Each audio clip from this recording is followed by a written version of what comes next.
3, 4, 3. So let's finish off what you just said. Welcome back, everyone. Suk. Before you say welcome back. Marone. So dhawaada. So fadhiista. Welcome to the Offmuteseason podcast, where we dive into the untold stories, the uncomfortable truths, and the unspoken taboos. What is it we always say? If there's an ear to lend, there's a story to be told. So stay tuned and stay off mute. Assalamu alaikum. Warahmatullahi. Walaalayaal dadka soo dhaweeyay. So dhawaada. Soomaalidu aad u hoof ku hadlaa deeno soo dhaweey. Salaamada ku soo dhawaada. Ku soo noqda barnaamijkii Offmuteseason. So dhawaada. So fariista. Sit down. Haye minku waxaan ka hadlaynaa. Maanta maxaa madaxa ka cunaya? Anaga madaxa waan ku sheegay anaga cunaya. What? Madaxa maxaa ka cunaya? Kan horta sheekooy haya madaxa waliga cunaysa ba sheekada ay ku dhufo. So sheekada maxay ahayd? Wallahi I've heard a story that happened at RMIT. Wallahi some Somali girl met a guy and she thought it was a guy. I found out it was a girl at the end. My sister told me a story about this. Wallahi. She took Somali. She met a guy. She Ninka ma Somali ma? Ninka cadaan buu ahaa. He was a revert as well. خميس بحريش to the RMIT mosque here and there. Wallahi. She brought the guy to the family. The guy said, I can't bring you to my family because my family don't accept me as a Muslim. So they've, they've outcasted me from the family. So shidii ku ogaateen to nin naag. Let me get to the point. Markuu wixii dhan sameeyay oo gabadhiina was the girl, she brought that guy, or the guy who she thought, to her family to meet them one time. One time her friends and his friends were out. They went out to eat. After class or whatever, I don't know what. They just went out to eat. One of his or one of hers, its mates. I'm confused. So who's the transgender? Or who's the Somali girl. Not Somalian. Gabar Somalian. iyo qof cadaan. Haye. markaan manika cadaan ka isbedelay mise naag? Ninkii cadaan baa isbedelay. Gabadha Somaliyeedna she was a straight regular Somalian. Isku bedelay nin naag. Gabadh bay ahayd markii hore. Nin buu isku bedelay. Nin buu isku bedelay. Nin buu isku bedelay na revert buu noqday. Ha. Marka Muslim buu noqday. Muslim buu noqday after he became a man as well. So this whole time he was mood nin bay mood because of course being in your back artay little goatee be waxa. Yeah. Hosi, would you tell around because Hosi toss what orders what happened? No, but like of course wax ma hayso waxaas. Waa gabadh wiil hoostiisa. Balaakiin ma garanay she had no idea. Wallahi. So ay idayso gabadhii way u qaadatay way tiri kaali raac. Gareerka soo arag. She went to see his family for the first time. Added they'll continue the conversation from there. Maalin bay isku raaceen, her friends, his friends, they were out to go eat. Long story short, one of its friends said, "Oh, when are you gonna tell them?" And she said, "Tell them what?" Oh, don't worry. In the little setting type shit, a bunch of people sitting there somehow in front of everyone, just trying to like blow it off. Oh, don't worry, we'll talk about it later. Ha ha ha ha. Conversation back to normal. As soon as the whole day ended, they asked Runto Noshe, "What the hell was that about?" "I'm a transgender." Why not? She left. of course she's gonna leave. So I'm telling you, in this day and age, there are girls out there looking for potential husbands, finding out the guy is actually a woman. I know the دكتور كمودر اللي حنقول لها دكتور كبارية. What's that way? But like, I get with that with everyone. Everyone. With everyone. Every guy you Yeah, meet. just the potential. If it's serious. Like in that can you not tell? Make how a good day. You know what it is? Just be like, no, when you check there. Just say, I want you to get STD, STI check. Tested, what about? Tested. And then mark la garto, then you'll find out. Like in sidoo ku ogaan privacy which doctor Yeah, kiyana. Doctor ka la sii the e-shake as well. I need to know. I want to make sure that. waxaan u geynaa dhakhtar bambeena mukhtaar buu yeelayaa dhakhtarka weeyaan warqad u baahnay warqad gabadh baa gabadh Soomaaliyeed bal haddana ii wad Oh, so we were just continuing. waan wadnaa haye so gabadhii markay fahamtay laga yiri nin ma tihid gabadh baa tahay markay garatay she found out what made it worse is she asked the person why didn't she tell me this before markii hore markii heshay oo markii luushay laga yiri dad qofkan nin buu yahay sorry naag buu yahay nin ma aha bay markaa tiri maxaad ii sheegay markii hore gabadhii oo naag iska dhigay baa yiri waan xishoonay waan cibsoonay I was scared samaha maxaad ka cabsoonaysa maxaa oh that you wouldn't accept me bay tiri laakiin wali ma jeclay dama ma jeclay de mala bill oo mala laba bilood iska sheekeysay way isbilaabeen de gabadha way xishootay tiisoo ma way xishootay de taas way tiri kale aabay hooyo reerkiisa arag So Muslim. Yeah. So let me get to the point anyways sheekadii bay u sheeg gabadhii bay ku tiri reerkaygana way diideen they kick me out of the house because I'm Muslim way tiri kaarun bay tahay way tii may kaarun maaha waalidkay don't care balaakiin tii see Muslim noqon kartaa if aad tahay dadkaas way tiri oh don't judge me qofkaas baan ahay balaakiin Muslim baan ahay at the end of this too reerkaygana they support me my family support me being a Muslim ma garata so at the end of the day waxaan ku إلهي بقولك ماشوا دين تكو قاطع إلهي بقولك ملا إيمانك واحد عكرتها شيخ نا the same way ونقتل وقاط هو إيمانك أنا كسمي possibly نين سكر دقيقة وير حاجة ورا فريستير نين ما أنا دين تان قاعدين ما oh so يا ور هرمز بو قاطع تستوستيرون بو قاطع ورجع والبراية دقيقة ما بقاطع sorry يرالي نقول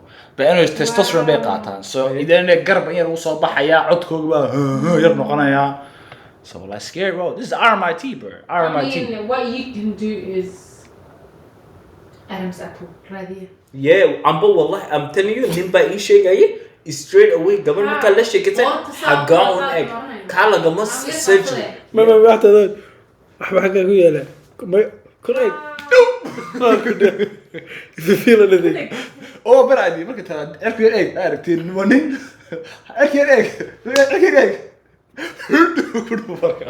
ما if he someone there again أنا Democrat if you hear him right there they are doing Marcus please they're gonna check yeah لكن ده is dangerous so إمكم هيقول له هذا هاي وفرناكتي إمكم ما يسقوس oh they were at the early stage إسبالشون والد كمركي وتجيه هنا do you know والد كبو قبل دي والد كوري وكان تاي do you know red flag وحويج do you know what red flag communication first محاول سمين ده no communication ماشي يكون دلتك وحيا حي قبلنا يسي كان مرام مو فاهم no communication which name ها it's just لكن قرينا يسي so وحي يشجع سانيغا نيجي ناق وكل الجرين واي أنا أنت تشري ولا على أنا وحني واناك كريك حاجة ده ما قصوا قبصة لا واناك كم تشرب بناك سوريا no okay listen سير مالتي هندي ده هندي سير ترجع قبصة do you know إمكو like for example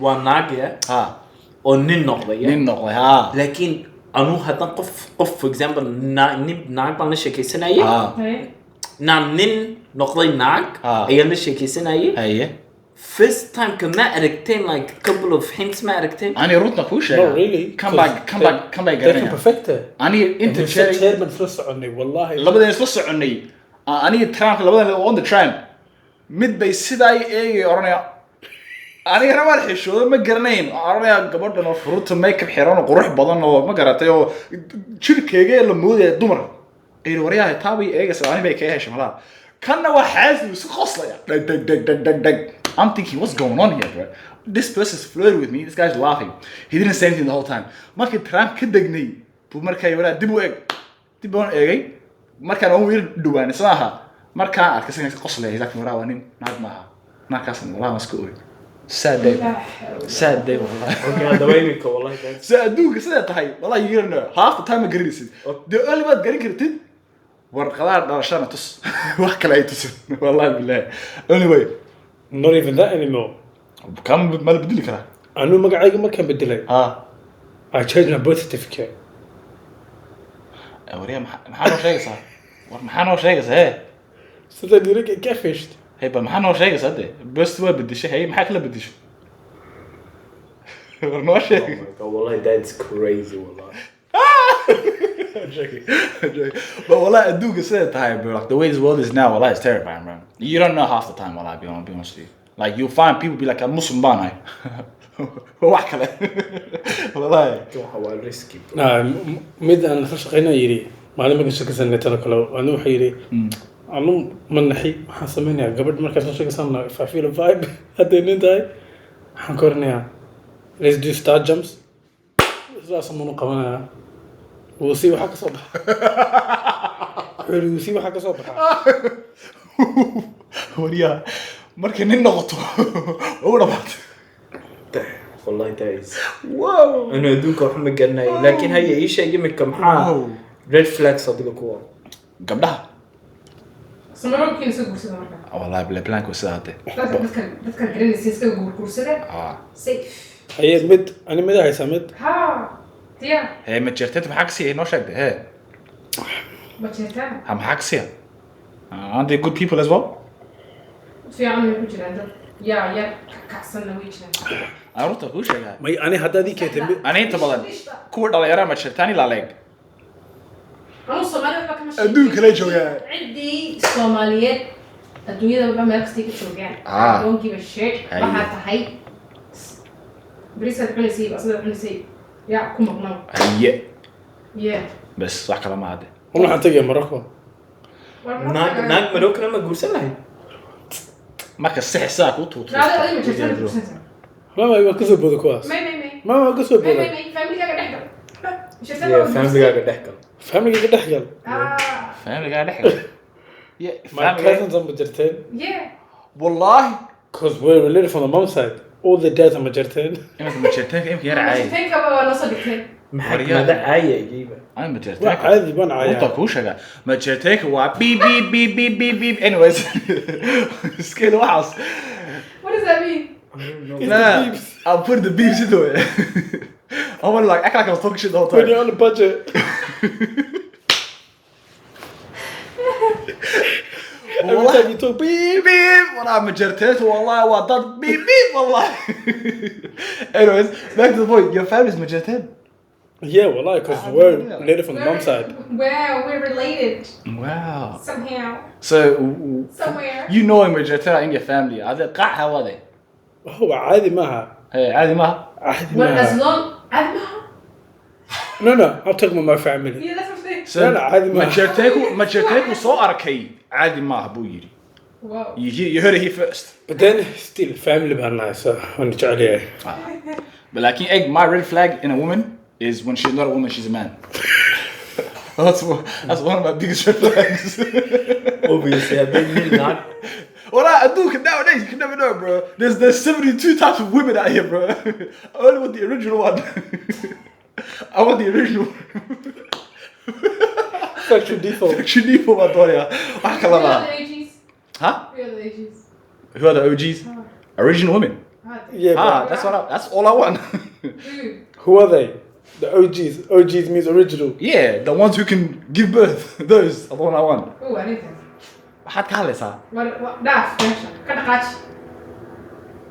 he's confused as well دي هذا مخلصين yes ودي هذا ما وجاري Rob motorcycle yeah my red flag is أنا red flag وحويان قبل مركي كنت هذا وقتي يسي دا يعني مركز وقتي يسيد وقتي مربطه لكن مركانت وقتي وهينا وقتي مربطه مركي كلامنا وقتي مربطه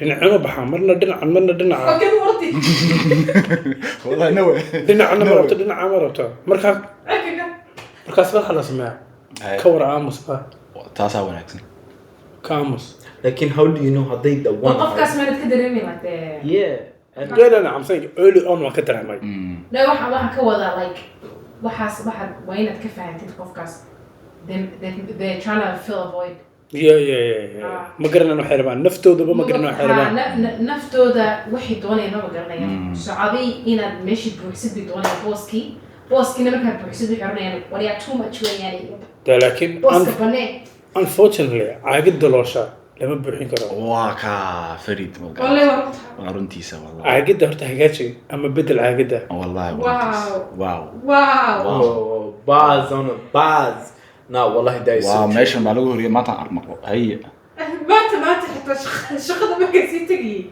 just talking to myself that's what I do every morning no والله I do it myself I have food debates with myself every morning I was just talking and then I came up with an analogy just like what you did right now I was like wow that's so cool I thought I was on a podcast I'm not gonna I was like oh my god I think should I be on the podcast today that's what I was saying I just remembered something you said to us there was something at no shake say أحد مالتي ولا yeah وحياة تري مالتها بني شيء محوها والله أبا so what the as soon as we finish talking about the red flag hand man انت and we'll get straight to it that's the next segment والله let's finish هي ما لي شيء دولار حسوسة okay red flag جيجو aniga gabadhu hadday reply igu sameyn after 1 ama 2 days 1 day max reply waa intay samaysaa ما one day بتسوقي ama haddaan war qofka saacadaha sugi karayne ها one day ولا يا بيها نفع qof telefoonkiisa ka maarmaya horta adduunyada Ma jirto.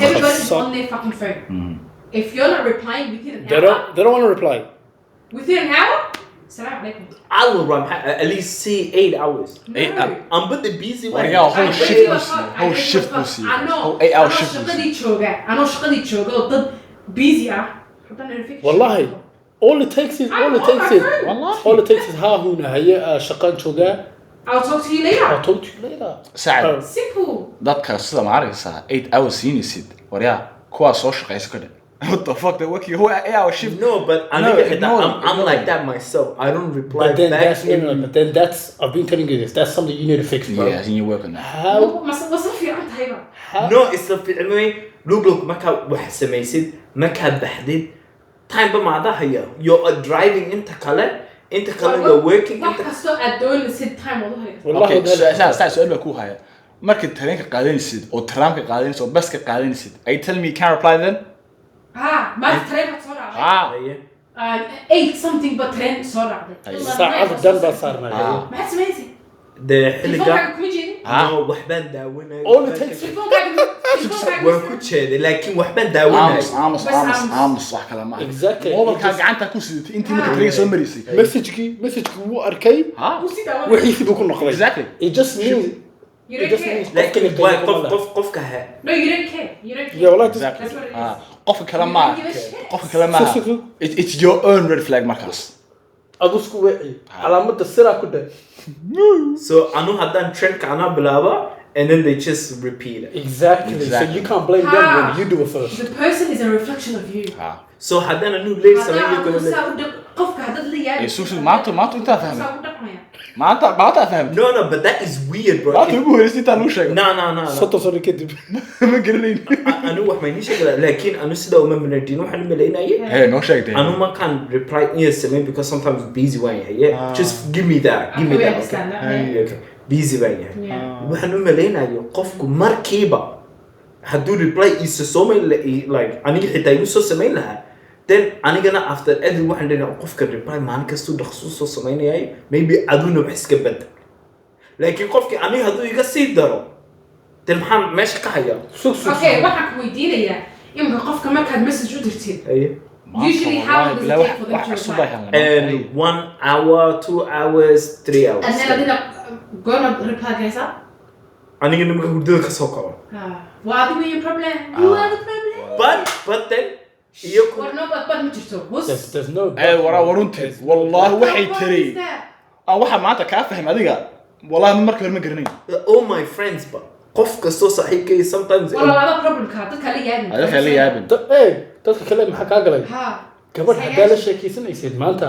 oo aad rabtid inaad waqti siisid maanta oo dhan inta aragtida ku dhageysan anna waxa soo oo maxay igu soo jawaabi lahayd adu waxa la yaabin taqaana ninba message ku soo diraya ani I'm the type regardless of who the fuck it is I'm going to reply if I see it markiiba waan soo jawaabaya haddaan arki waayo I'll maybe a few minutes later whatever but within that hour like I don't want to jawabaya but haddaan qofka if I'm not interested I'm not going to reply and it just shows yeah so you clearly not replying and replying the next day shows you're not really fully interested in it and what I just can't you know when they send you a message and say for example you're already on the phone and you're like oh let me reply you reply and you especially on Snapchat and you can see and then I'm like oh, then I reply after a few hours but so oh Marcus well I can see I'm not typing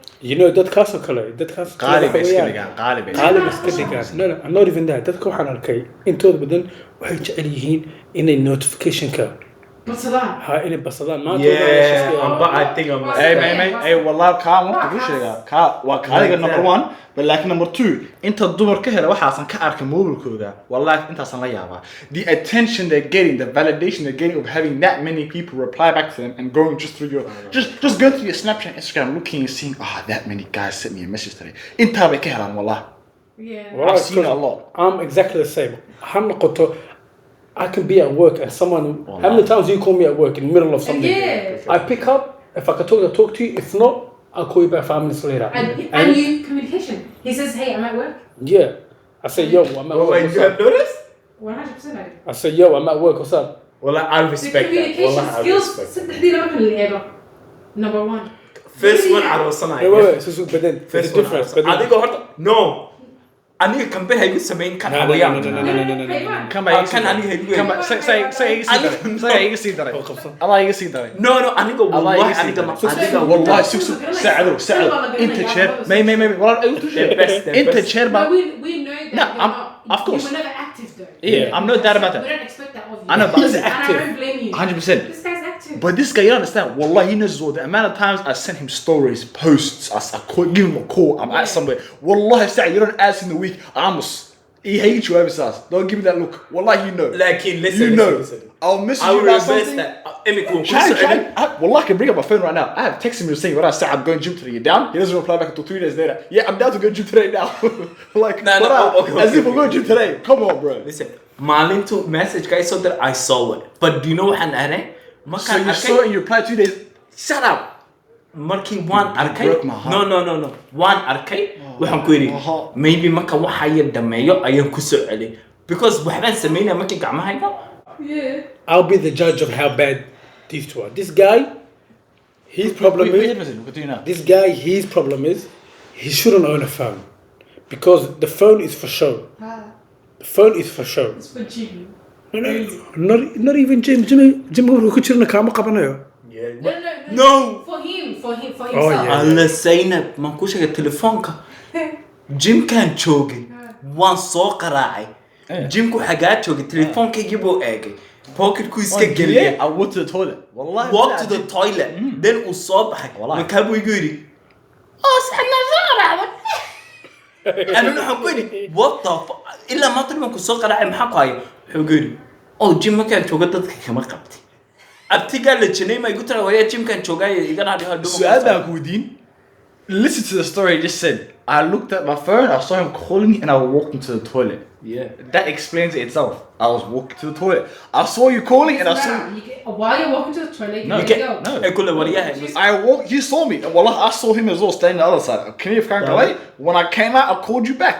At least I called you back. Do you call me back? Okay, that how we see it. No, but honestly, yeah, but honestly, no one in this world is worse on the phone. There's two people that I know or telephone ko waxna doonka. Nah, I'm improving. But wallah, I was horrible. Now I'm saying like the people that I come across, there's three people that I know. 1, 2, and qof kale. Kan No, Osman is like me, on speed dial. On speed dial. Yeah, he answers. What do you want? This guy, imagine this, shalay tolo to good it's an inti. We saw qara'i, shaqada ku jira, so one guy, and then I was like, alright, I'll call him back after I walked to where I was walking to. I walked there 30 seconds, one qara'i. Ma qaban. Still, wallahi, the clock didn't even change. The minute didn't change. He didn't answer. I said, how fast did he get distracted? I need to distract easy one. No, but I'm telling you, your communication skills, I feel bad for any girl you talk to, bro. Yeah. I honestly feel bad for them. Wallah, I honestly feel bad because Wallahi. do you know why? I know how much, because you know why? You guys feel. Wallah, because I know how much I hate marku qof telefonka ku jiro. Like, asxaabta maaha, I'm saying qof and like la shaqeysanayo gabadh. When abiya markay telefoon ku jirto, I know telefoon ku jirta. Laakiin way ugu dhageysanaysaa. But one can't because I'm not doing the same thing.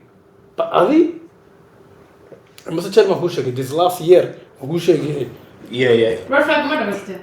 Red flag with them. So I know it says all. Markii wareeg badan tahay as well. Waxa koos ma dhigniyo. Markii wareeg badan tahay. That's another thing. Wareeg maxaa ka wada isku soo tuurtay. Adaa wareege. هذا وريك اسكو صوتك. Mariyaale heen. Hafka wallahi maxay ka daba carraysaa is dijiya. Calm down. Yeah, waxaan orra duty you guys. What the fuck?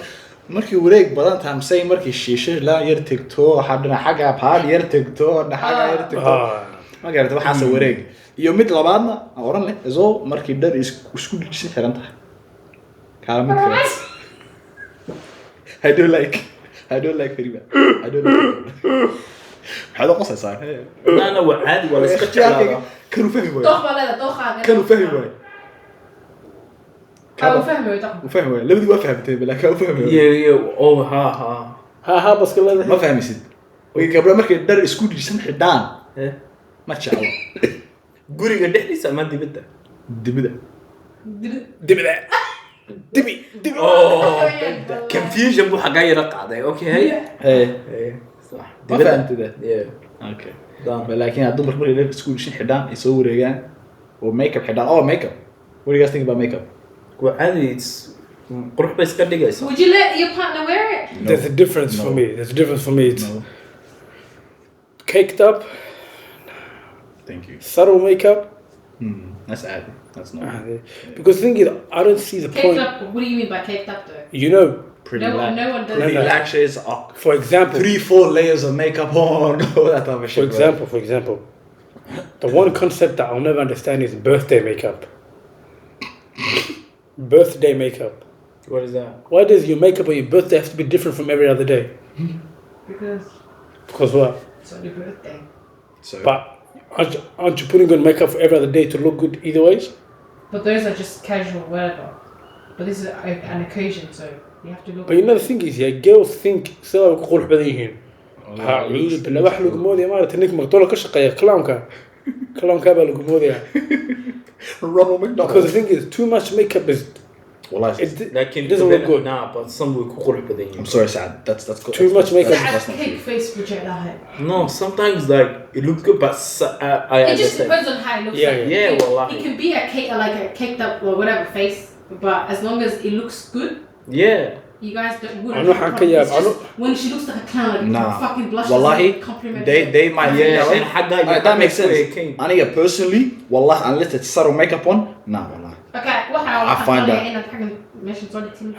we'll give examples what versus for example حلو شيء واحد جرته واحد very subtle makeup جرته قبل أن نشقيه I will never understand this واحد صمر ستا 4 كيلو ميكاب عنده هنا حقابة مريم والله إنده هيك لما أذكره إنده and شقوا وكلين حمالنا ويسمونه سا so I don't know سيدي 4 كيلو ميكاب وصحته كوز شرك like وجه كذا لا أركيا قرطو يا وجه كوز كميكو قرطو عدان وجه لكن أنا وانت باني شجع do you know قبل ما كحق المرسلة حقنا وين ما السلامة ما يمر you have to blend in it depends on the girl though والله because there are some girls أنا وان قيابة هذي عناي حاجة يسكت هيكين no like there's some girls obviously they will have discoloration on their neck no I've seen a lot of girls when they put the foundation it's gonna look lighter than their neck but then the only time they'll ever put makeup on their neck is when they know their neck's gonna be shown there are girls out there who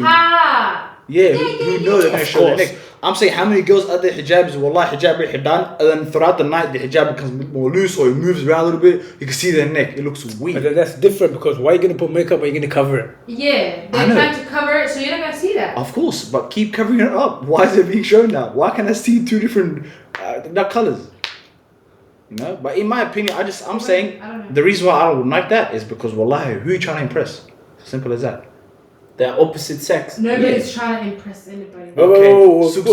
So last question. Did you ask him what he said? Yeah, opposite gender. You're right, Saad. That's what they do. Saad. Why is she gonna? She's with me.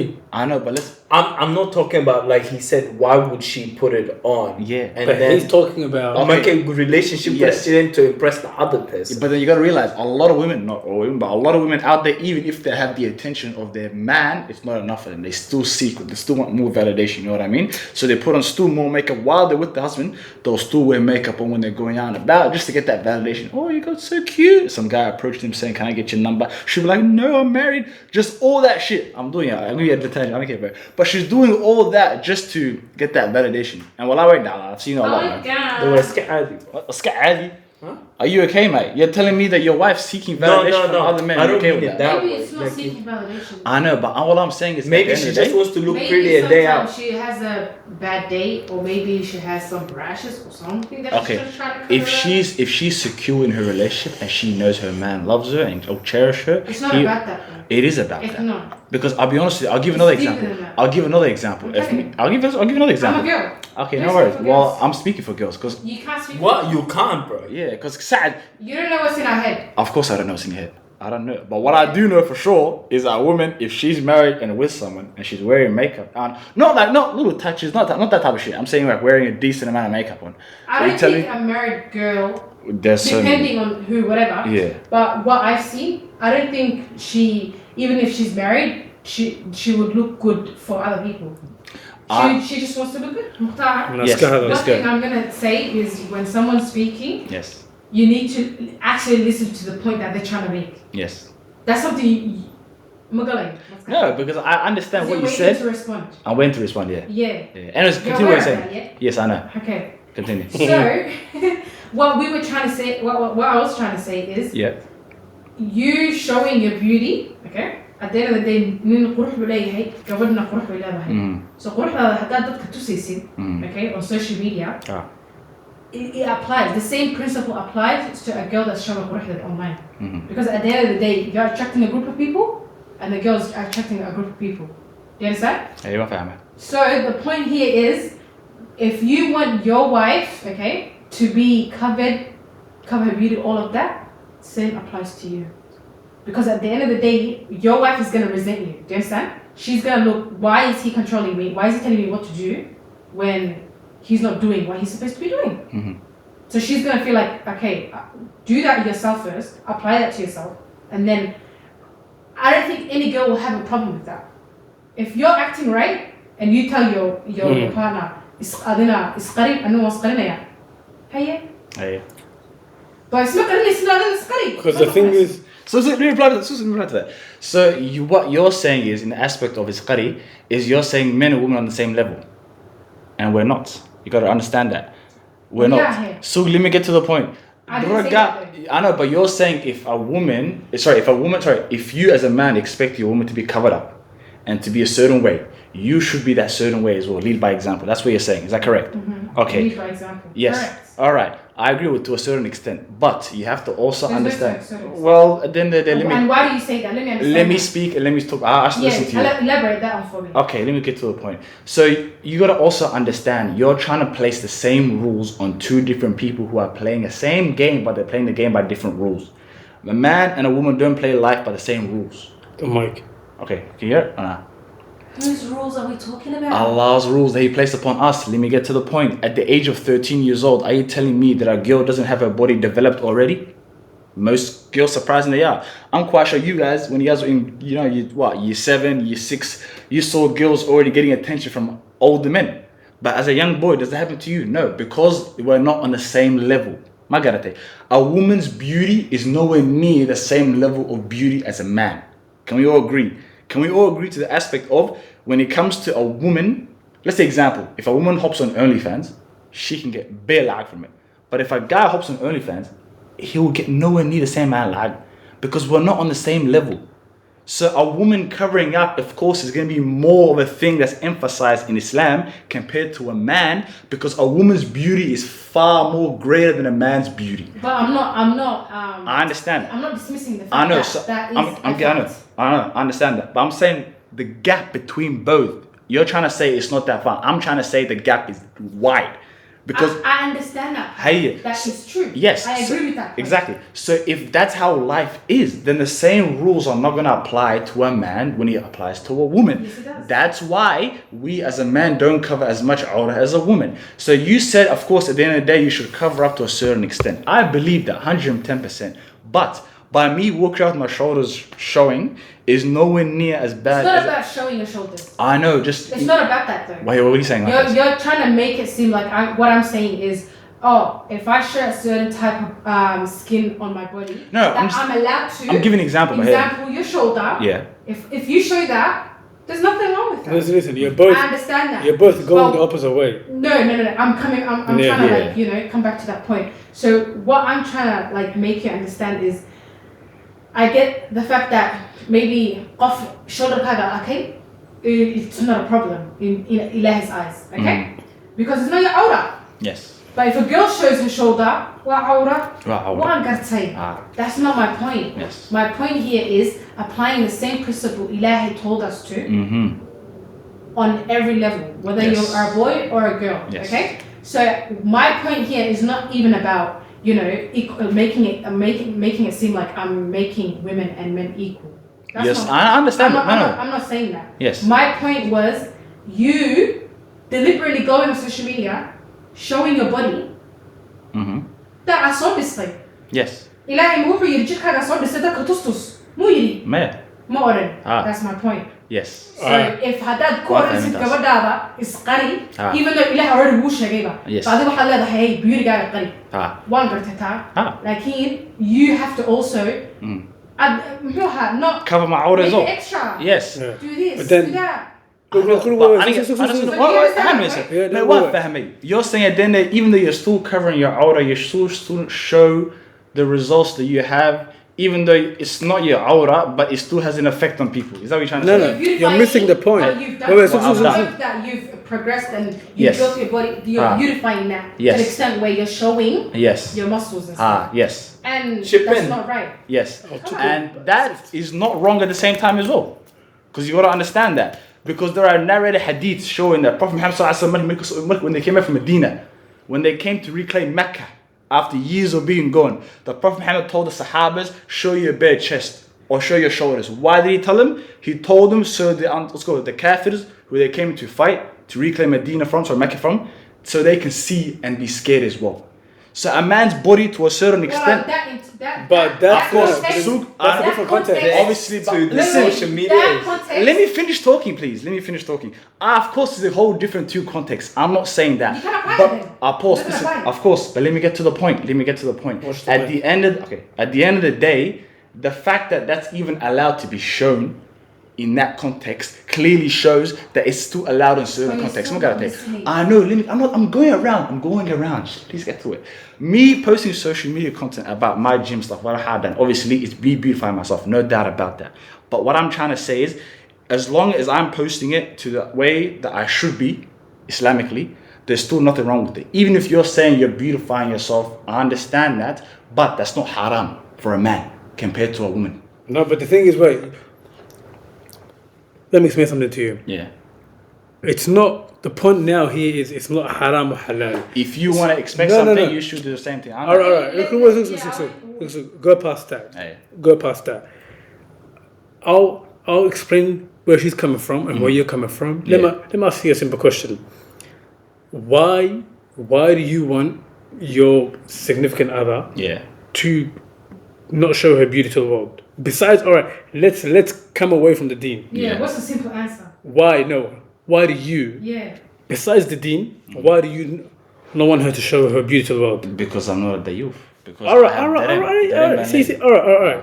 And then that's exactly the same thing she's talking about is you want to keep your wife's beauty sacred to you, sacred to you. Yes. So now flip the script to the other side. Yes. How do you think your wife is gonna feel when you show your muscles? It might not be haram. Yeah. It might not be haram. Show your chest, show your muscles, your belly button and to your knees covered. But how do you think she would feel when you're showing your muscles, your chest to the world? Yeah. And then she knows that once it goes to TikTok, once it goes to Instagram, it's out of your control who sees it. Yes. Every woman in China to South Africa to America to Australia can see it. Yes. So that's what she's trying to say is come away from the deen. Come away from aura, come away from halal haram. Apply. How do you think she's gonna feel? No, that I understand. I have not neglected that at all. No, that's true. But then that's I would expect that. I respect that. But at the end of the day, like I'm also trying to say, just like how she wouldn't want me marrying a second wife, I can do that. Is that correct? Yes or no? Yes, and she wouldn't want that, would she? Okay, just like how in this situation, she doesn't want me posting her gym content, of course, because I'm her husband, then she doesn't want other people to see her husband. No doubt about that. But at the end of the day, what I'm doing is not haram. And if I want to do it and I know it's in the means of Islam, who is she to stop me that? Whereas whereas me expecting her to behave a certain way, dress a certain way, it's not only expected from me, it's expected from Allah. Yeah, alright, I get that. So I get that. All I'm saying is, at the end, of course, I understand she's gonna feel that way, but personally, I don't give a damn. But then, alright. I'm allowed to do it. You're talking about the deen. Let's say this. You're talking about the deen. She's not wearing makeup. She's covered head to toe, but she still wants to be a modest influencer. That's haram as well still. How? You know why? Because in Islam, what does Allah say to women? He says to women, it's best for you to stay at home. So a woman being out and about and her face being shown, unless it's for let's say that. Saad, you don't understand what he's saying. Listen, what I'm trying to say is, please, a woman, she shouldn't be showing herself or any way unless it's what's needed in Islam. Of course, if you need to do shopping, work, whatever you need, but like in the aspect of her recording videos, knowing damn well that beauty shouldn't be showed to anyone other than her husband. And let's be realistic. I'm gonna say a girl's out there gonna record a video for herself without no makeup on. Okay, I'll do it, inshallah. But you can't be a hypocrite. It's not called being a hypocrite. It's called following the rules. I'm not happy with what you're doing, it's up and to you you. continue to do that. If I'm following the rules that I'm allowed to follow in, and a woman is upset about the fact that I'm following the rules now? Yes, I am. No, you're not. I'm covering my aura. My belly It's not button. about covering your aura. My belly button is not being shown. That's not haram. That's not haram. That's not haram. Haram mu yahay de. Yeah. Haram mu yahay. It's not haram. You beautify Do your research. No. It's not haram, baby. Okay. It's not haram. It's highly disliked. But in Islam, a woman wearing makeup, or even posting a photo of herself, is haram. It's not about. You know, there are narration of hadith from Muhammad sallallahu alaihi wasallam where a blind man would come into the house and he would still tell his wives to go behind the cloth. A blind man would walk into the house. And I know. The point I'm trying to make is in Islam, you're all I'm saying is the level of a beautiful woman. Hey, I'm what I'm trying to make you understand yes. like you need to consider how the other person will feel. If I'm not happy with what you're doing, you need to consider that. Let me ask you. Do that. But then there's another aspect. If that person tells you at the end of the day, I'm following the rules in which I am allowed to follow. But I'm not happy with it. Hey, well, I'm following the rules. You're attracting a certain certain group of people. Let me ask you a rule about. Yes. Let me ask something about Islam. Because you ask the question, ninkaagu yiri gabadh kale aan guursan doonaa. You're not happy with it at all, obviously, and I understand that. But at the end of the day, are you telling me ninka ma samayn karo at all? Waa xaaraan, waxa ma oran kartaa? No. But if he decides to follow the halal way, of course it's going to upset you at the end of the day. Waxa diinta u baneeyay qof uma diidi karo. Hey, diintana way u baneeyay kana as well. No, but then you guys are forgetting something. Wait, you guys are forgetting something. No, I'm just being inconsiderate. I already know that, and I'm not doing that. Forget about that. No. Forget about that. Forget about that. No, what does Islam say about someone else's feelings? Let me ask you about that. It is halal, you can do it, but then what does Islam say about someone else's feelings? Let alone your spouse that you have let alone your spouse that you have a responsibility over. Yes. And at the end of the day, what does Islam say about that? Someone else's feelings. Making someone feel a type of way. What does Islam say about that? Well, Islam, of course, at the end of the day, it also says if you're doing something that's the right thing and it makes someone else feel bad, you still have to do the right thing.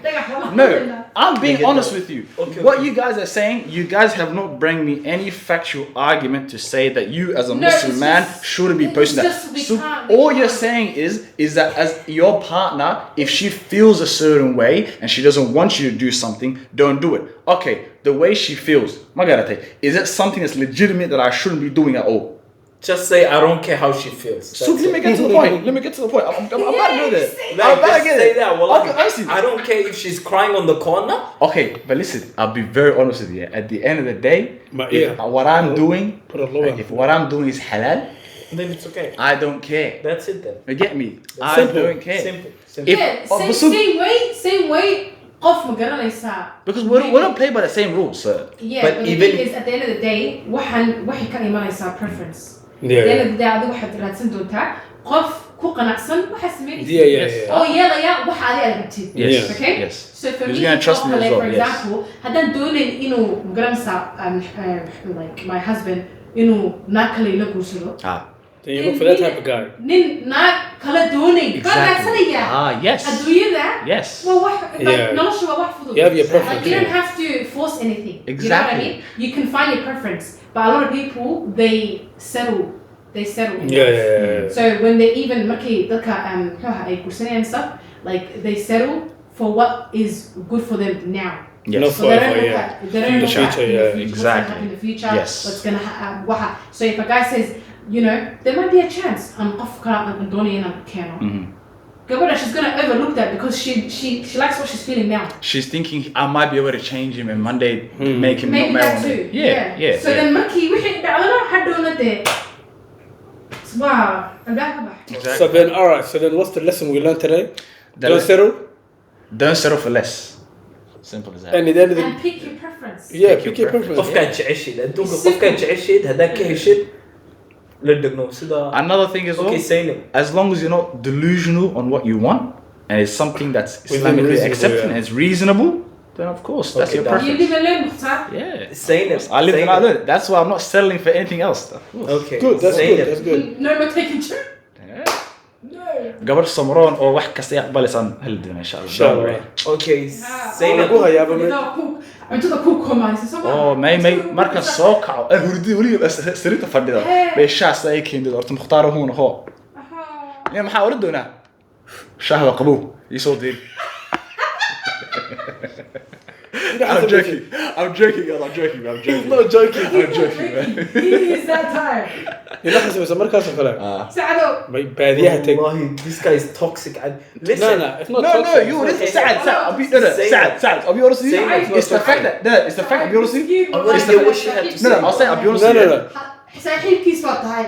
Imagine xaaskiisa tahay. can fire No, but but do you not I'll be say honest that? with you. Shuaib yeah he gives him nanac yar busiira siya markaas huna meeho nanac ay siicun gabadhii uu ku qaylaya na maxaa qabanaysa no No, no, iska but then, caadi ho but then, wait, but then, so. say them I want to hear what you have to say One last thing. Let me explain something. I want to to you just let me Yeah. just say. I want to just No, wait. Let me. Hello, you're out of the frame. Yeah, that's frame. Oh shit. Let me explain something to you guys. You said sahibki bata. You agree? Yeah. yeah what on top I've seen the reason why I don't have a problem with what he says is I've seen how he is with women. You are looking like No. He knows. When it comes to women, we're the total opposite. See how this guy is like a nice guy now? Hey, chill out. Wallah Allah. ma baby. leedahay ninkan sidan u eeg hadhow waa jilic adag wow No. All I'm saying is He knows. Okay. all I'm saying He is knows me very well. all I'm saying is when it comes to women, the way he is and the way he acts is two different things. So that's why when he says things about like, oh, this, it's true, but then he'll bend a bit No, not bend. He won't bend for what he stands It will for. be difficult. no It won't but he'll bend. compromise a little bit like No, 'cause I'll give you a good example. You see how right now he said I don't give a pretty much in nice words. He said I don't give a fuck about their feelings. ha he does He does, but then he does in a way where he still gets to do what he wants. But then he's He still no. He still considers their feelings. He still considers their feelings. Basically, long story short, because I've been married before, I used to compromise too much for other person's feelings. So I would think about their feelings more than I think about myself. So now you're talking from a trauma standpoint. Yeah, because I've been married for I know. That's why now I've reached a stage in my life where I don't give a damn anymore. Wallah, I don't care about your feelings. If I get what I want and then I understand what you want. Hey, that sounds. Okay, what my you bad. just That said. sounds messed up. If my boundaries and how things I want your my life to subconscious be. is speaking babes What? your subconscious is speaking If you say so. But this guy, see the runtii baa relationship. soo baxaysa runtii If you say so, hey, if you say so maaha hey, waa ila arkay dadka Waruntas, waxay maqleen Waruntas. Alright. I'm sorry. I think it's saying But let me finish it up. So, let me finish it up. The point I'm trying to make is, can you get on how I look at that? When it comes to women, well, I compromise a lot. Because of, I see them cry a little bit. Well, I'm starting to feel bad. Or you see the emotional, whatever it is. This guy knows when it comes to women, I'm sensitive, wallahi. But that can be used against you.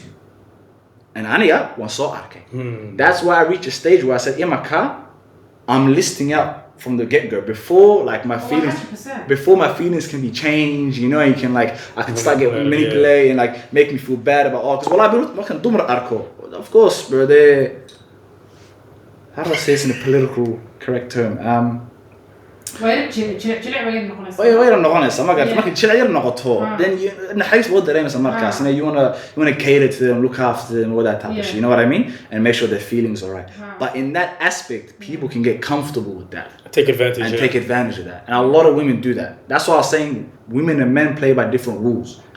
You will see a woman out here hop on OnlyFans make $2 million. You see a girl become a lawyer, take off her hijab, now she elevated. Men play by different roles. Ma garatay.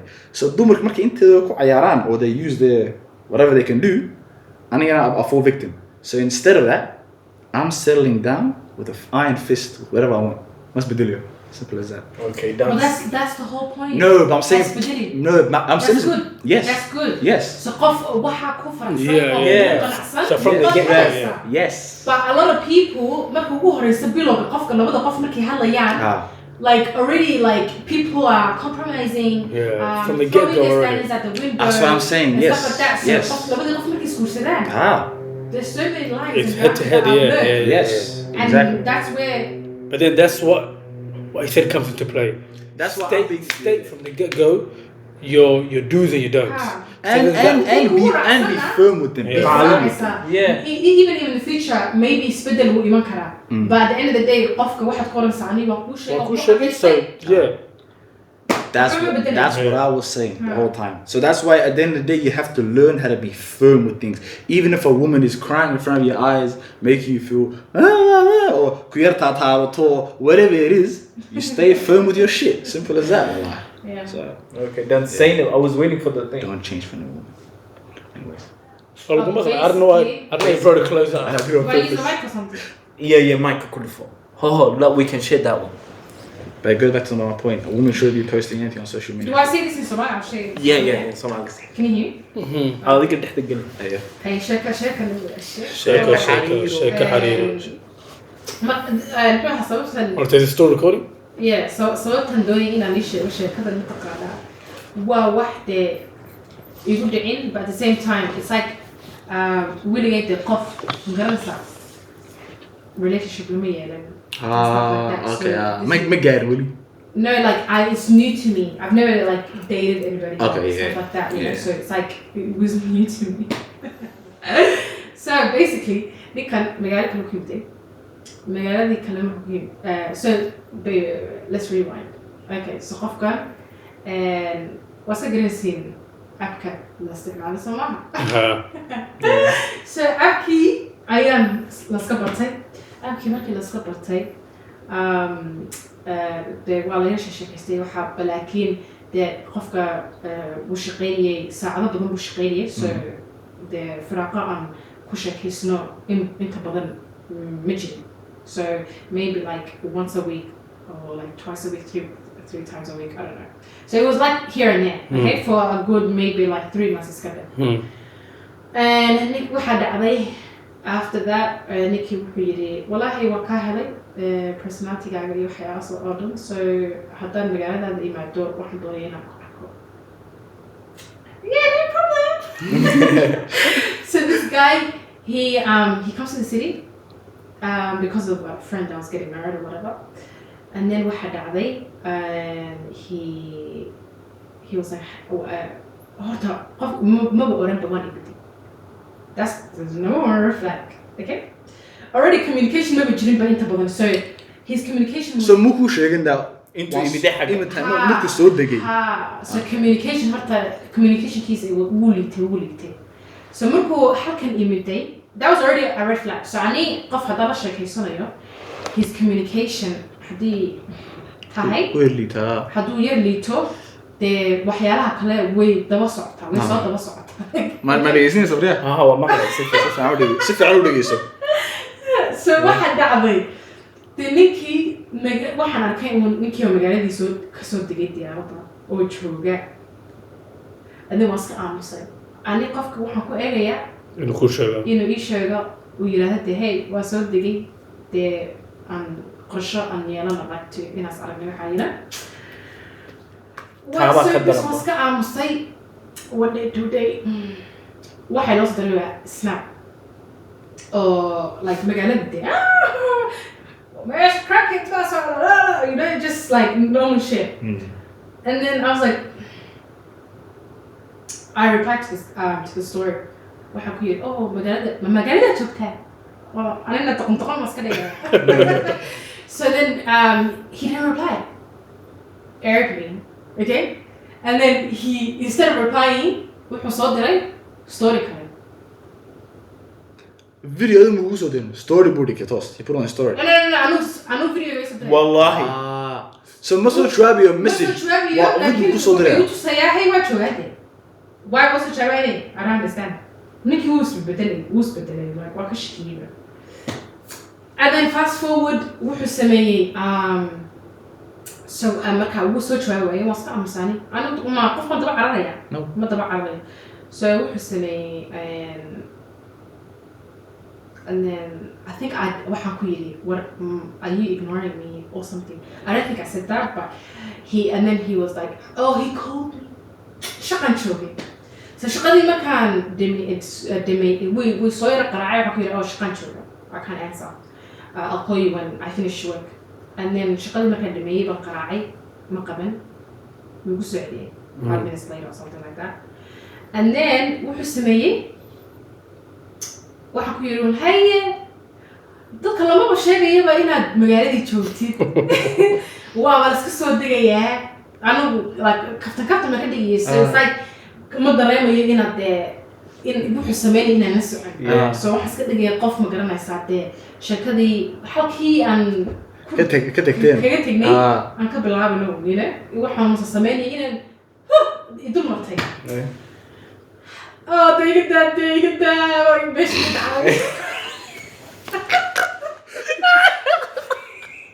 I'll lay it down, I'm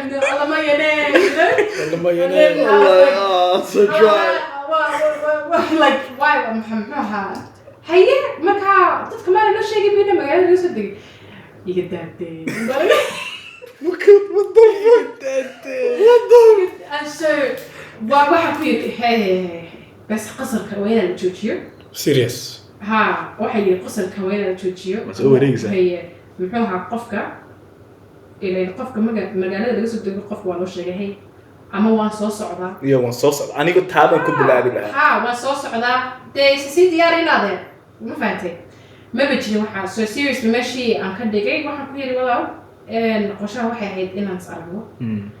تعب كسر جدود يبقى بالشيء بقى إن محوها you know ها إن تشوفيها so ما حاجة what's the issue there so basically he was like nah he was trying to dismiss it ما يساس ما حتى نادي كده نا واحد وساس هو إيه سأدا مودين نيجو يمسجد some بيقومين so نوي مع مركزك ها ما فكر إني ملاص ودين شنو وينه سيد عروس كنا يا والله يا بالله والله واحد like you know قفكة مقصا قدامي وما دقمي because وساس وياه قفكة ساس ومصمم يسنا قفكة ما of course وس يا وسمينيو وكل سمينا يا ويدن دان ما بجرا okay so قفكة وسمينيو maybe قف قالي يسكني جاي ما دقيقة from the start إنه إيش شيء إنه مجال من يحصل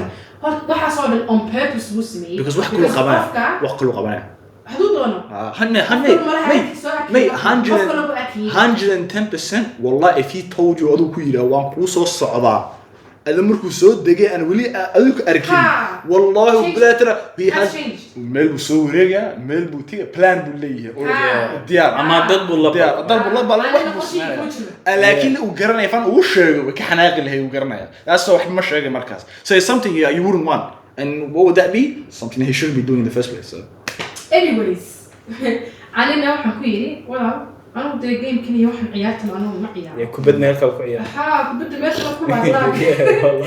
Not in my call. So basically, واحد كويري sorry whatever and then واحد علي حبين بيسوق علي. كويري oo free baa tahay horta yaa habeen baxaa ma waana tahay goorma wataan hadii waxaasna waan sheegay u garanay so waxaan soo qaraanaya labada habeen Zainab maku okay demon time lagu socdaa so basically so horta uu sheegaa blacky markii hore u lahaa oo gabadhi malaka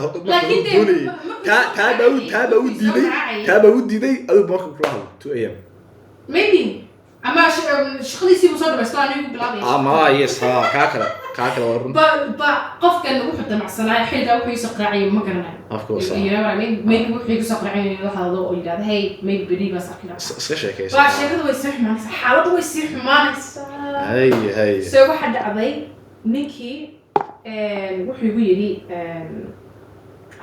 oo waxa doonayna ma brico arko muxuu hadee waa kula soo socodsiin ninkan wuxuu oranayaa plan kaas sameeynaa laakiin confirm maaha oo kula soo socodsiin saacada dhaafaysa 7 hours 8 hours no update markaasaan ku leeyahay excuse me anu dee qorshihii waan ka baxay because way sheegay yaanu muxuu ahaa iskama soo bixi karo markaad ii sheegtid yes so aan ku yiri maca salaama maalin kale hadan so mind you this person imaka wuxuu joogaa 3 week 3 usbuuc buu magaaladii joogaa aan weli ku arkin markaas waxaan yiri ma hore ma ka quustayba imkan waxaan yiri ba you add the books iska saar and then we saw qaraacay he was like wallahi horta marka waan go'aansaday inaan social media waxa oo dhan ka wada saaro so waan ka wada saaray telefoonkaygana ma bahaysan telefoon horta igama soo wacay alxamdulillah telefoonkaygana ma bahaysan and so and then as soon as I removed him from all my socials soo qaraacay waa soo qaraacay war ma telefoonkaad ku jeedaa sidoo aragtayna ku follow garay I don't know so that as soon as I removed him from all socials and then the last one he was so why and then كيف هو يصوّعين first message was all I said محاكو كل عين is everything okay but everything was get the fuck out and then وحسمين we saw as soon as he read that message so I didn't even have time to reply right and I would never reply why are you asking me hey is everything okay you know nothing what happened like nimanka like markii su'aalaha ku weydiinayaan idinka weydiinayaan like mama nah trust me بالعاني بوقتها بالعاني نص يا ما yeah oo nacas miska dhigdhigaya like hada marka tiraado maxaa qabanaysa wixii dhan wallahi waa soo wareegay dad baan arkay wax kala ma ahayn wallahi one night we were supposed to meet for dinner whatever this nigga goes to a different neighborhood which is like further away but wuxuu yiri meesha joogtid waan iman doonaa laakiin markaan soo dhawaado ma ku soo sheegi doonaa waxay soo qaraacay saacada kadib hurday la tagtay markii hore xaafadda la joogay soo gaarigooda seexay literally meel uu dhex galay wuxuu soo iibsaday donuts waxa and then waxa yiri qofka donuts xilliga soo iibsanaya ma laha inuu keenaya literally أنا إيش يبيني على ويسوس على مركي مدينة مركي أنا وهي قفكي ساعدني دافتي وقتي أنا بلدني وهذا ساعدك تبى لتقرأ هذه الربع وانكب أي والله ودارنا ما توقف من بريريو قاري أقول إحسحري دونتس كنا يدوسوا يبيني سين دونتس كي يعمل شو كي حقوق عملي شيكي nah trust me وحيري لما يقفكن هرتها مسكحيا وحبا كسير مي والله he's a player مسكحيا hey let me tell you something he's playing mind games no he's not only playing mind games wallahi I'm telling you now he's trying to be one step ahead of you he probably was linking up someone already planned out he was going to see if it was going to work out if it didn't work out how he will come to your markaz wallahi billah 110% he has plans upon plans Yeah. Of course, plan key. Also, the plan worked out with that person, so they had a good time together. If you're done, مالتها نقولوا نكان بوك وسيدنا تقع. We're gonna crash the wedding. No crashing. ما ياه ما كعرب نكا. أنا بلا شيء كيسنا يي. ماذا؟ نبي بنا. نعرف أقولنا إيش. نمو على بطيشة. نمو. No, but well, But you know the thing is here, Ninku, I'll tell you one thing. We've all seen something like that. Like, Yeah, because one thing, one thing I can tell you with everyone, every human, whether they are honest about it or not, everyone works on a plan. Yeah. They have an So agenda. this guy had a plan, whether it was full or whether it was rough. 3 weeks. I'm saying whether it was like a 3-week plan every day, like daily, or if it was a rough plan, regardless.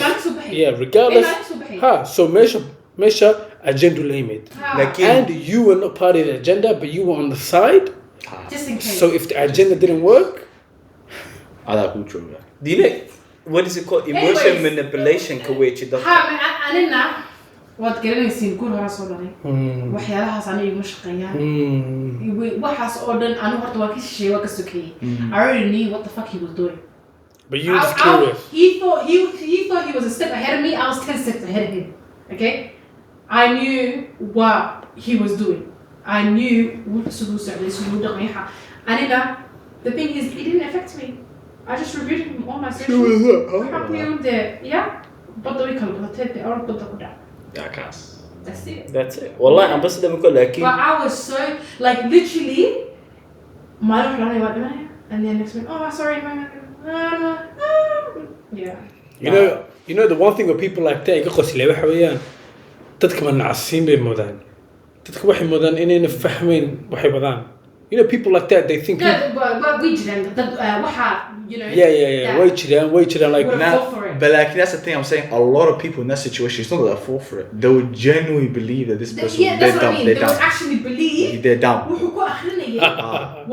Wallahi. Because I've been in a situation like that. Not exactly where qofku like what's going on? What do you mean? Like it's not that deep. I was just tired. Like you know what? But like in the whole tawakkal we're down. Wallah, a lot of people do that. Wallah, you'd be surprised. That's why don't listen to someone's words. Listen to the actions. Actions, wallah, because their words can mean one thing. Yeah. Now the good thing is because he kept saying, communication here was sahih. You know, it's always to make you feel good about the promise. Like you said, I always لكن قفك two warnings هداس يصير ورياه. But two more ما عرفت وش يقول. If قفك كدونه والله it's always on the level of they meet up on the first time. That is intense. والله it doesn't matter if the first time they want to link up with you. It's straight away. Yeah, والله. It's like he said. قفك هدور بينك وأركو. But he'll make it work. Yes. وحو أخليه like and this is not me. And والله وحي يقول عم كرب ويا هوس نعس بس كده I don't know what's going on. My emotions have been playing weird lately. They're acting dumb on purpose. Yeah. So aku yiri wala أنا تحسيه شغال سه. No, like I was just literally like this is not I don't do this. If you ain't serious and you're just acting like this ain't for me. So I mean the thing is, wallah, I know a lot of dumber do that. I've seen a lot of girls do that. Do that same thing. But I didn't know niggas do that shit, man. I've seen one or two niggas. No, I've seen one or two niggas. I can't lie. I know one kid man but the thing is, I don't give many people a chance. So when I give them a chance, you're shocked or lie. Well, so تاسي شيكي حسوس I haven't seen a lot. نبى هذا الشيء نين أنا هذا قرنا يوم وحليه هي قبل صاحبت ولا هي تطبص النضاد مثل السعودة تطبص النضاد نين كنا إسكو دعبا نهاي صدق لا ترمي نين كنا إسكو دعبا نهاي قبل تطبص النضاد مثل السعودة so مالين كستي قبل كشكاية وحرتها قبل وصلنا قبل في عن ما تأكل ويتنا نقول نتكو قبل ها and هو سمعني at the same time شقة واحد شوكتها قبل وكهلاي شغل حاجة قبل كهلاي قبل داس بحد مالين تو بلعبي إلا ما أنت والله ببلو وهو هذا كوجرا قبل داس شيء كذا سلو وش كامل لها قبل دا like anu waan ka dareemay dadku way ka dareemeen gabadhan inuu sheeko ku wado laakiin iyadu wuxuu ku leeyahay saaxiibad baan leeyahay saaxiibadiina wuxuu ku leeyahay don't worry waxba you have to worry about anything annagana muxuu nagu leeyahay you're so lucky gabadha ma leedihid waxaa tahay nin fursad haysaa tahay so ninkan wuxuu isku wadaa laba ciyaarood isku wadaa siduu ugu bixi lahaana ma garanayo and midaan kuu sheego ninku maskaxdiisu ma buuxdo waa yaraa nacas waa yaraa aduu diishka dhaaqay ninka caadi maaha ninku caadi maaha ninku so waan ogyahay inuuna sheekada meel fog ka arki karayn so maantaan ku lahaa war sheekadu intayna kugu fal xumaan ka hoos bax sheekada waxaan ku yidhi nin fiican baa tahay laakiin gabadhaadana ha xumayn tan kalena qalbigaa ka jabin waa gabadh masaakiina hadhow maxaa samayn hadday ku jeclaato because boosu ma haysid saaxiibad baad leedahay and saaxiibadaas raad uga sheekeynaysid kuma talishatid inaad ka tagtid anytime soon saaxiibada marka aad leedahayna waa dad romantically toddoba sano isla socdeen boyfriend girlfriend is yeah so saaxiibadii kuma tali jiro inuu ka tago tan kalena wuu rabaa so waxaan ku yidhi abtay gabadha qalbigaa kaga ciyaari diyaaru ma aha laakiin isaga maxay ka tahay ciyaar laakiin anuu sidaanu arkayo because gabadhana waan garanaya sabca ma garanaya so waxaan ku yidhi sidaanu arkayo gabadhan way ku jeclaan doontaa ama maanta ama beri bay ku jeclaan doontaa waxaana ku wadid ka daa because marka ku jeclaato markay ku jeclaato adu waad ka hoos bixi laakiin iyadu kuma ilaawi doonto maxaad samayn because boss ma haysid so rag iyo dumar dadka sida madaxa looga waa la garanaya laakiin qof daandaana weligiina adduunyada ma jirto daandaa iska dhigayana ciyaar buu wataa waa lagu qaban unta but the thing is it's good mid aqligiisu soo jeedun baa ku qabanaya may sacad waxaan ka sheekeynaa dadawkii baa let's say example qofka kula sheekeynaya uu oranaya ha maanta you made a plan example the easiest way to know plan good marka tirahay maanta was kulmana you made a plan was arkaysaa okay on the first day you guys plan to meet up they say wax baa soo dhacay hooyada baa xanuunsatay wax baa dhacay first chance my first chance has zero to ku why first chance maalinta ku aragtid wax yar khaldan no but first chance may saca ku sheegay waa first chance ma ka tagsiisi no one time saca one time from experience chance badan baa lagu siiyay wallahi waa kaas exactly saca not chance bubble use the word bubble saca two times three times saca the best I'm going to come may wallahi chance has seen a robo one time saca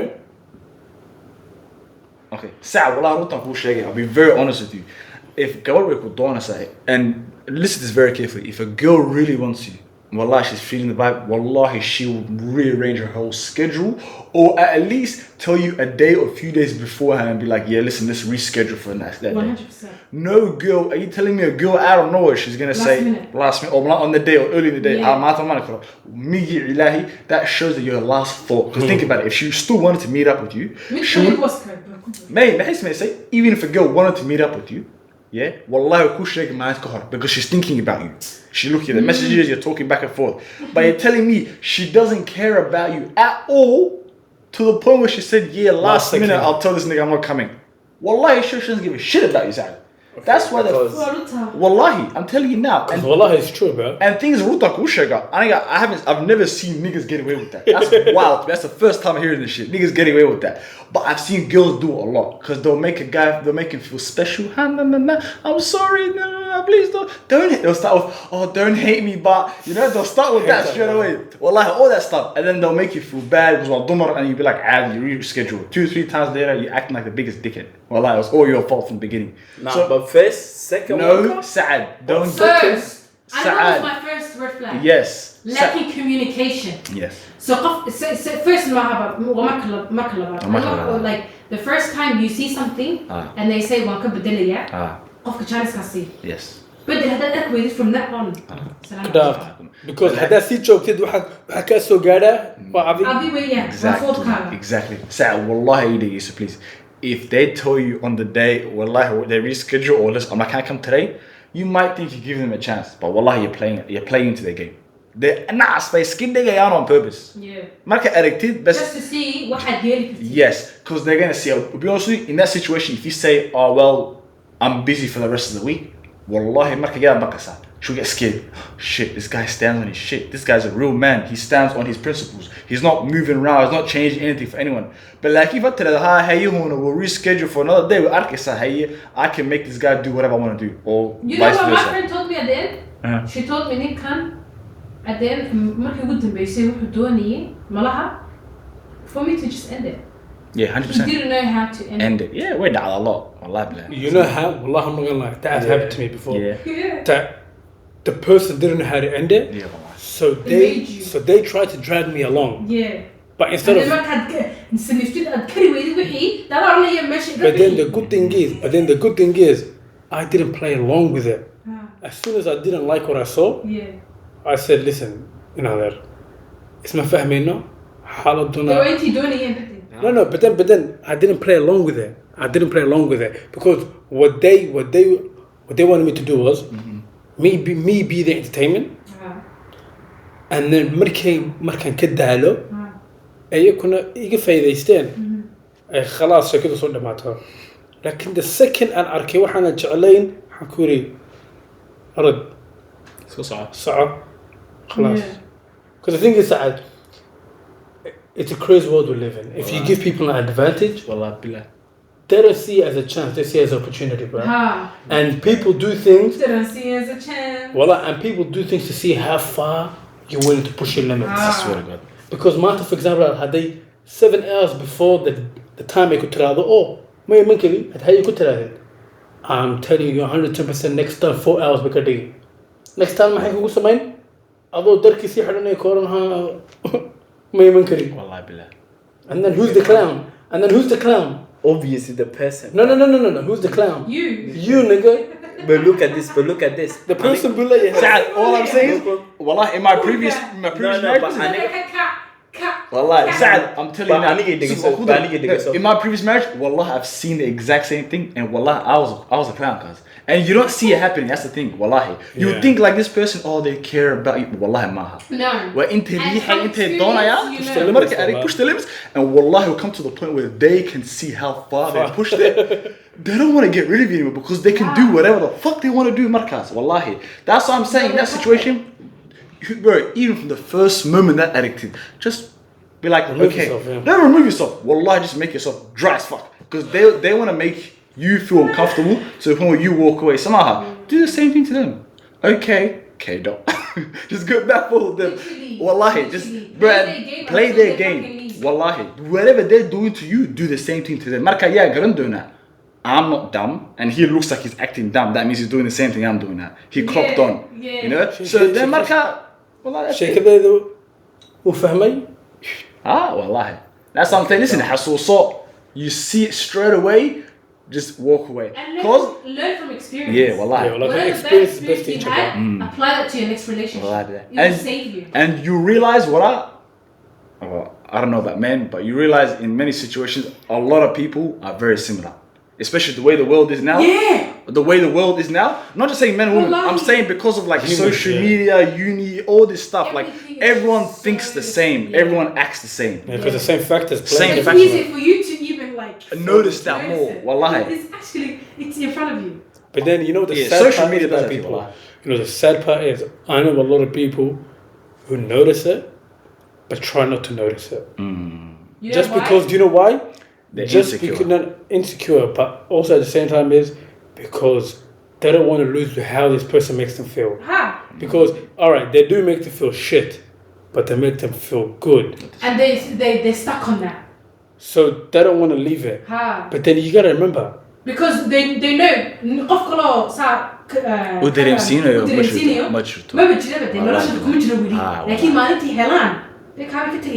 exactly. On to the next. But then you gotta remember, bro. And think about it this way: a woman can find another man faster than a man can find another woman to replace with. So especially you, I'm telling for you. Calm down. Well, we're still as Barun to the end of the day, guys. Calm down. Huh? Calm down. Calm down. Let's calm down. Why? Why? That's the truth. Why this? Huh? Why? Why? This nigga, you are telling me right now, It's a the man truth. can't get a girl.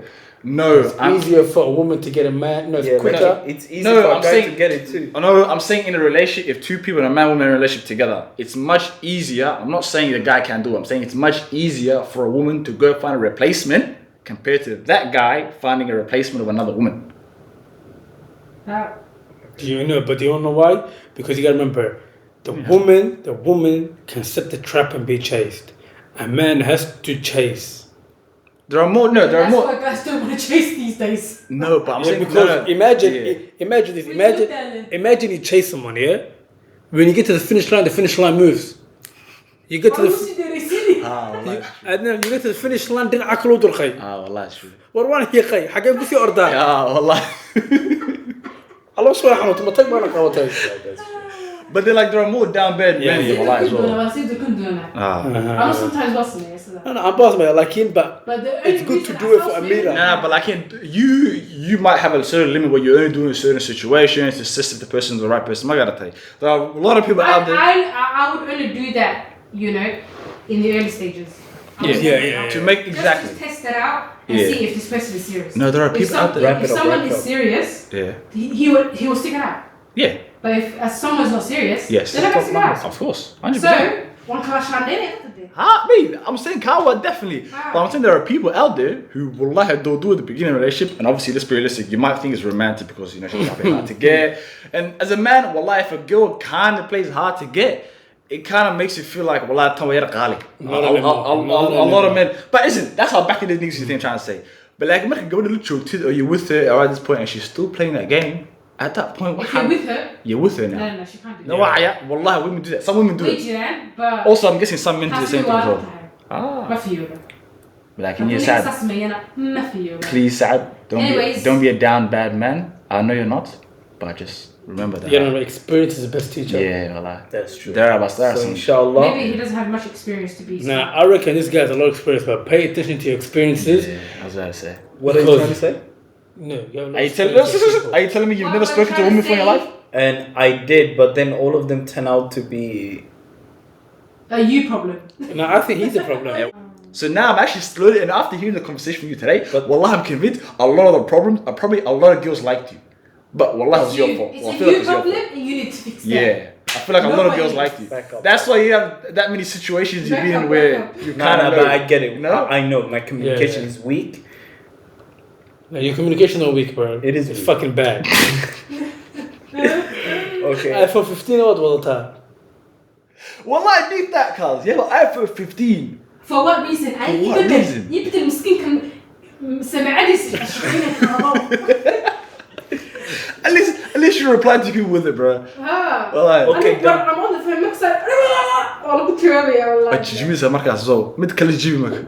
No, I meant like I reply ASAP. Like, I know. I'm saying you reply so fast that you're breaking the screen. Take easy one. Yeah, well, Okay. that's like me. If I don't reply to people, I feel hassle. No, Unless I don't like the person. Sometimes now, like I would forget because I'm busy. You have, but if I'm on the phone, I'm replying back to you. Hey, might as well like that. Boy. Done. Yeah. هذا بقى إن شاء And if you الله. don't reply, that's a you problem. That's not a me problem. Listen very carefully. Now I know. I need to Yeah. fix. So I don't take that to heart. I mean, I stick by my principle, and that's it. Another thing I was gonna say to you, I forgot. Stick to your principles. Never ever. Last week we spoke on an episode about how if a woman doesn't have kids, you said you'll still marry her. You want to have kids one day. Yeah. Okay, so in that situation, Saad, No. Unless she lets you no, marry a second wife. Saad. Let me get to the point. Well, this is gonna be out of episode anyways. But in that situation, So you you're said- telling me if she can't have kids? no, not can have kids. With he asked. That's not what I asked. He asked if she doesn't want to have kids. You said from you. the beginning, she told you before you guys got married, Yeah. she doesn't want kids. You said, yeah, we'll adopt. Saad, But then you still want your own You kids. still want your own kids. So in What that do you do? situation, Saad, that's what you do. ده هي عروض But you don't have to وأبناء. say it, but both of them committee. Saad. All You're I'm rather saying is, quick. Look at Oh, that. quick, because that's really nice stuff. I'm saying in that situation, you're settling down. Well, like you're compromising your own standards for a woman. Oh, I've done that in the past. I'm trying to say. Hey, I've done that. 2 hours been. Come on, I want to. This guy said, "Wallah, I love you." He's not even listening, bro. Yeah, skip might as well. So listen. Fuck this guy. Wallah. Thank you. Don't be a simp. Don't compromise yourself for a woman. Never change. If she wants to have no kids, Listen to him. if she wants to have no kids, He's a wise Saad. man. Yeah, from experience. Yeah, Saad. No, because of my experience. Sometimes. Because of my experience, but listen, from that situation, it's just my Okay, TikTok ما سمعنيسي. I'm not He's never listened. He's not When listening. this guy checked out ages ago. When this guy gets his heart broken one day, I'm gonna laugh at him. Okay, done. Hey, TikTok ما هيش comment. Assalamu alaikum dah. Sign out. Make sure to subscribe, like, alright. comment. Make sure you guys subscribe. الشو جعل يلف ماشي نص مية. رأينا هوست And make sure you also comment down below. And also like every video, comment, and make sure you stay tuned for the next المسكح video. اللي نوحى عنايا. No shade. فالبوست لو لسه وراجع محا عفكة يقع هنا قلت شيء. I'm a scahigan on the other, that's why. سلامة.